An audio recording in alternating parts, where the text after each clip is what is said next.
With their endless variety and ever-changing colors and smells, flower gardens are a true creation of nature's beauty. Every year, when we get to the spring of the year, I remember the flower beds that my mother used to have when I was a young child.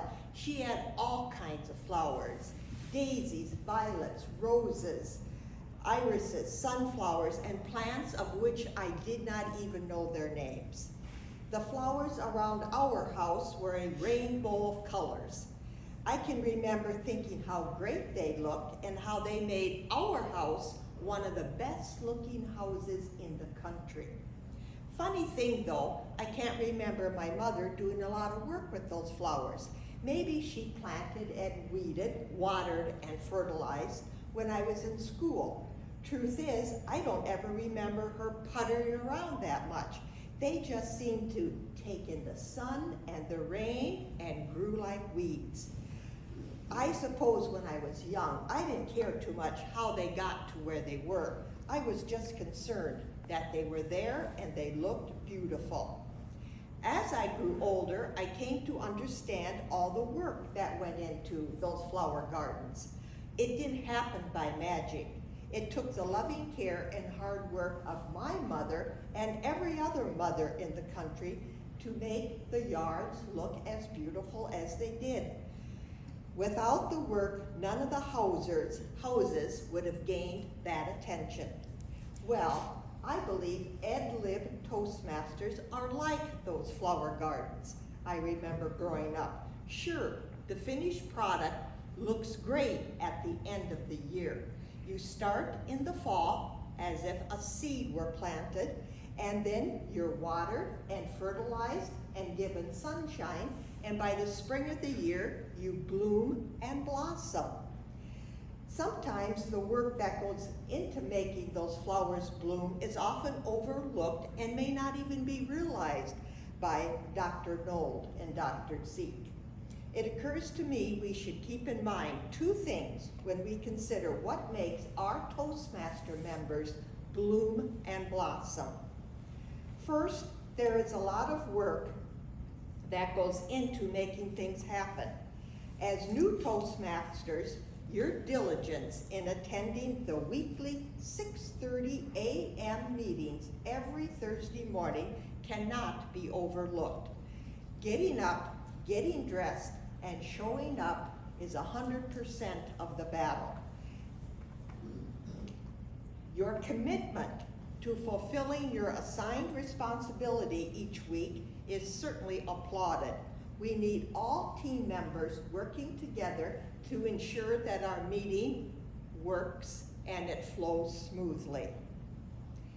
Your dedication to creating and presenting well-prepared speeches brings a smile to every Toastmaster's face as we look at how you've grown from the fall to the spring. Sure, it does seem like it would take a lot of work, and it does. Our EdLib members do what's needed to get things ready and get things done.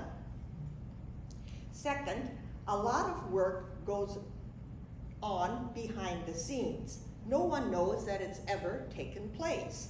Most of the time, we just see the end results: polished speakers and conscientious leaders. Because so much of the work is done behind the scenes, we sometimes take it for granted the people who are responsible for the vision, mission, and goals of Toastmasters. Most of the duties are performed without fanfare and without expectation of being thanked. The Toastmaster officers just do the work because it needs to be done. We need to take upon ourselves to remember those officers and thank them whenever we get a chance. They don't get a lot of praise, so a thank you would mean a lot. Thank you, Shane, for his quiet leadership. Thank you, Carrie, for keeping us solvent and providing treats every week. Can you believe our treasurer does that? We have the best one in the nation. We thank Robin for those detailed spreadsheets of keeping us organized, knowing what to do and when to do it. Thanks to Chris Fields for documenting our success as secretary. Thank you, Rohi, for taping our speeches so that we can get feedback as we watch them. Thank you, Jane, for membership, keeping the veteran and the new members intertwined with each other.